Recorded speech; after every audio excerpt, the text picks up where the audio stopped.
कबूतर भैया, क्यों ना हम बहन जी के लिए खिचड़ी बनाएं।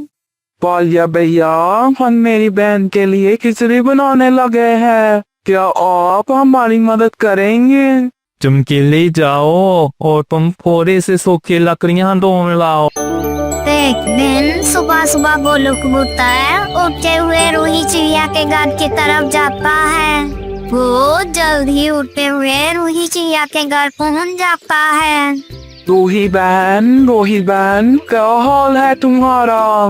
बोलो भैया, मैं तो बिल्कुल ठीक, लेकिन सब खैरियत जो आज सुबह सुबह यहाँ आए। रूही बहन, आज शाम को मेरी बहन दूसरे जंगल से मेरे पास आ रही है। मैं सोच रहा हूँ कि अपनी बहन जी के लिए क्या बनाऊं जो मेरी बहन खाकर खुश हो जाए।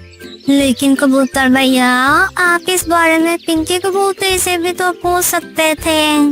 रूही, यही तो मसला है, पिंकी अपने मायके गई है। कबूतर भैया, क्यों ना हम बहन जी के लिए खिचड़ी बनाएं। खिचड़ी? फिर तो बहन जी बहुत खुश हो जाएंगी। मेरी बहन को तो खिचड़ी बहुत पसंद है। हम रानू और कालिया कौवे को भी साथ मिला लेते हैं। ऐसे सब काम जल्दी जल्दी हो जाएंगे और फिर आपकी बहन के आने से पहले खिचड़ी भी तैयार हो जाएगी। अब रूही और बोलो कबूतर और रानू और कालिया कौवे के पास जाने लगते हैं। पालिया भैया, हम मेरी बहन के लिए खिचड़ी बनाने लगे हैं। क्या आप हमारी मदद करेंगे? बोलो, हमें क्या करना होगा? पालिया भैया, रूही और रानू चिड़िया फल और दाल चावल ढूंढ कर ले आएंगी। आप वो चमकीली जाकर आग जलाने के लिए सूखी लकड़ियां ढूंढ कर ले आए। लेकिन क्या खिचड़ी हमें भी मिलेगी? कहीं ऐसा ना हो कि शाम को खिचड़ी हमें मिले ही ना। चमकीली बहन, हम सब मिलकर खाएंगे। कबूतर की बहन जी कौन सा सारी खिचड़ी अकेले ही खा जाएंगी। और मैं जाता हूँ और पहाड़ों से वो जड़ी बूटियां ले आता हूँ जो खिचड़ी में डालनी है। फिर ऐसे वो सब अपना अपना काम करने चले जाते हैं। चमकीली जाओ और तुम थोड़े से सूखी लकड़ियां ढूंढ लाओ। मुझे तो बहुत जोरों की नींद आ रही है। मैं तो सोने लगा है। मुझसे नहीं लाई जाती लकड़ियाँ, मुझे तो खुद बहुत नींद आ रही है। वो तो दोनों ही सो जाते हैं। रानू बहन, सेब भी मिल गए और केले भी, और मुझे खिचड़ी के लिए चावल भी मिल गए और दाल भी। और बोलो भैया, वो जड़ी बूटियां भी ढूंढ लाए होंगे जिससे खिचड़ी का जायका ज्यादा अच्छा बनता है। रानू बहन, क्या मीना बहन से पूछ लें कि कौन सी जड़ी बूटियां डालनी है खिचड़ी में?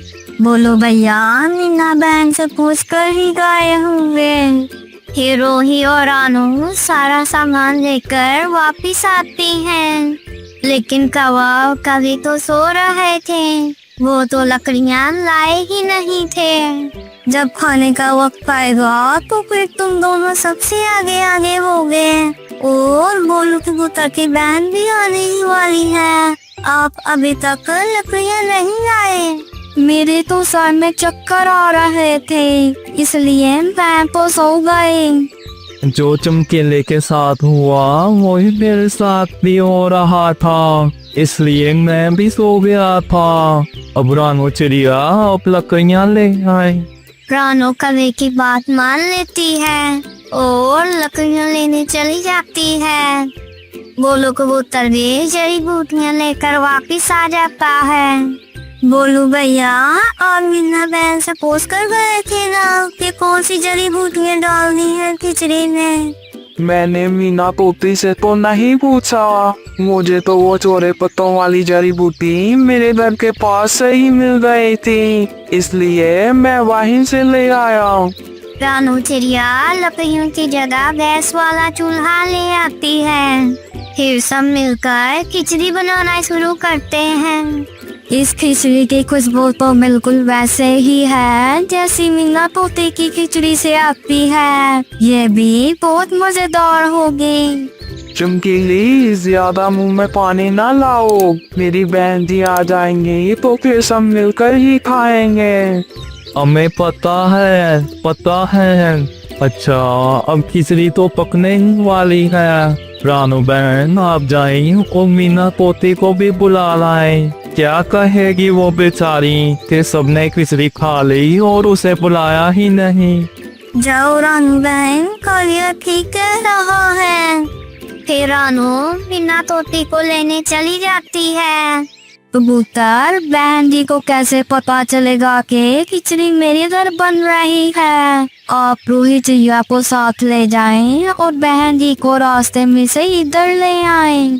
आप खिचड़ी का ध्यान रखना, हम ऐसा ही करते हैं। फिर रूही चिड़िया और बोलो कबूतर भी चले जाते हैं।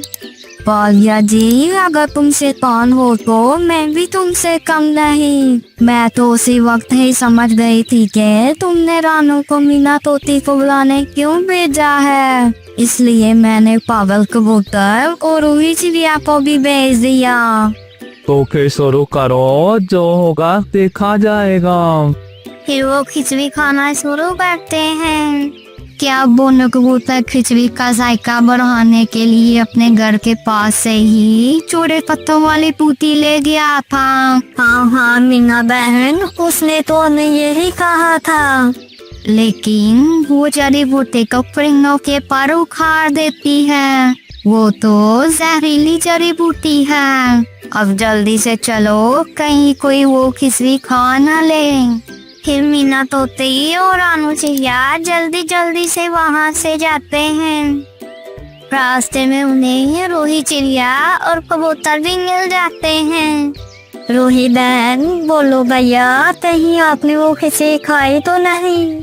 नहीं रानू बहन, लेकिन आपको मीना बहन इतनी घबराई हुई क्यों है? बोलो कबूतर गल जड़ी बूटी के पत्ते ले गया था। वो पत्ते खाने से तो पंछी गंदे हो जाते हैं। तो फिर जल्दी चलें, कहीं वो लालची कौवा कभी ही न खा ले। कालिया जी, ये मेरे पर कैसे टूट गए? ये खिचड़ी में क्या मिलाया हुआ था गंदे कबूतर ने? चमकीली, हमको बहुत बुरे लग रहे हैं। अब तो सब परिंदे हम पर हंसेंगे। इतने में सब उड़ते हुए वहाँ पर आ जाते हैं। इससे पहले के वो गुस्सा करते, वो तो चमकीली और कालिया को गंजा हुए देखकर हंसते ही जा रहे थे। अच्छा हुआ कालिया और चमकीली जो तुमने ये खिचड़ी चट कर ली और इतने ही खूबसूरत बन गए। लेकिन आज तो कौवा कभी कबूतर से नजरें ही नहीं मिला पा रहे थे। उन्हें उनकी लालच की सजा मिल गई थी। प्यारे दोस्तों, अगर आपको हमारी ये वीडियो पसंद आई है तो इसे लाइक करें और मजीद ऐसी मजेदार सी वीडियोस देखने के लिए हमारे चैनल को सब्सक्राइब करें। शुक्रिया।